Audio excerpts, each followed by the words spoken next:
से तो बड़े वकील हैं वाजपेयी साहब। आप अपना व्यू आपने जो बात की वो दोनों बात ठीक है, लेकिन लेजिस्लेटिव पार्टी 10 शेड्यूल क्या कहता है? देखिए 1985 का आपने जिक्र किया, फिर ये 52nd अमेंडमेंट था, ये 91 अमेंडमेंट है कॉन्स्टिट्यूशन का एंटी डिफेक्शन पर, जिसमें वो 1/3 को 2/3 पर ला दिया। ठीक है, अब उसमें लेजिस्लेटिव पार्टी और जो पॉलिटिकल पार्टी ऑर्गेनाइजेशन है वो अलग अलग है।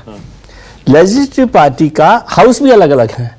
मान लीजिए राज्यसभा में 10 मेंबर हैं इनके आम आदमी पार्टी के, लोकसभा में 3 है, तो ये 13 मेंबर नहीं होते।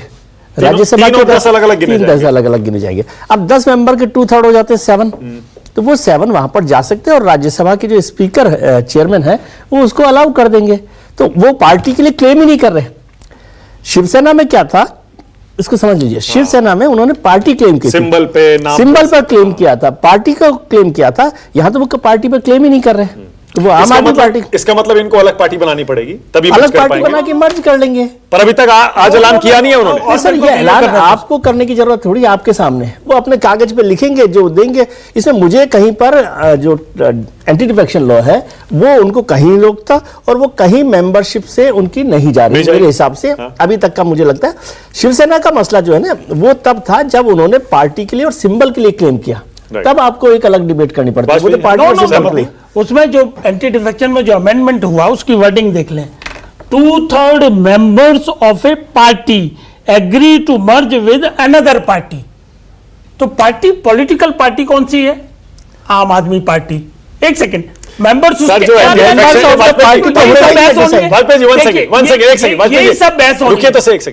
Anti defection law Vajpayee ji party के नेताओं पर लागू नहीं होता है, वो सांसदों और विधायकों पर लागू होता है। उसका कोई लेना देना ही नहीं है। पार्षद विधान परिषद के सदस्यों पर लागू होता है, एमएलसी पर लागू होता है। सुनिए बिल्कुल ठीक बात है, कौन मना कर रहा है? एंटी डिफेक्शन से बचने के लिए सिर्फ एक ही उपाय है कि आप मर्जर करिए पॉलिटिकल पार्टी का। मर्जर करने के लिए पार्टी बनानी पड़ेगी? नहीं, पार्टी नहीं बनानी पड़ेगी। आप जिस पार्टी में है वो पार्टी मर्ज करेगी कहीं में। पर वो लोग क्लेम नहीं कर रहे वाजपेयी जी, वो ये नहीं कह रहे हम आम आदमी पार्टी है। मसला ही नहीं है। क्या कह रहे हैं सर? मैं निवेदन कर दूं कि वो नहीं है यहाँ पर, इसमें कोई कंफ्यूजन नहीं है। वो मेंबर्स लेजिस्लेटिव पार्टी के और एंटी डिफेक्शन लॉ केवल उन पर लागू होता है। ये नहीं है, उसको लेकर ये पहले पोजीशन थी शिवसेना की जजमेंट में। वो पैरा आपको पढ़ के सुना देता हूं। लेकिन वाजपेयी जी शिवसेना और एनसीपी वाला केस है, पार्टी के नाम और सिंबल का उसमें ये डिफाइन किया है कि देयर आर 2 पार्टीज। उसके बाद भी वाजपेयी जी शिवसेना आज भी खड़ी हुई है। उनके सांसदों की एमएलए की सदस्यता नहीं गई, लेकिन आज एनसीपी की भी नहीं गई। आज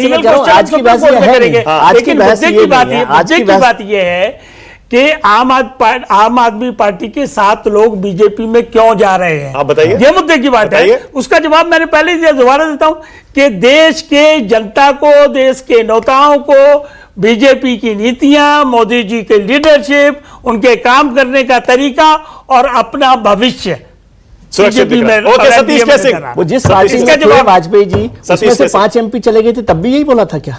नहीं, तब हमने ये बोला था कि ये एंटी डिफेक्शन यहाँ लागू नहीं होता। तब हमने ये बोला था। वो भी तो देश का मूड देखकर गए होंगे मोदी जी के साथ। आज बोल रहे हैं हमने बीजेपी को ब्लेम नहीं किया था तब भी। हमने ये क्या था, ये हमारे घर का दुर्भाग्य है, हमने ये स्टैंड लिया था। ठीक है, सतीश सिंह।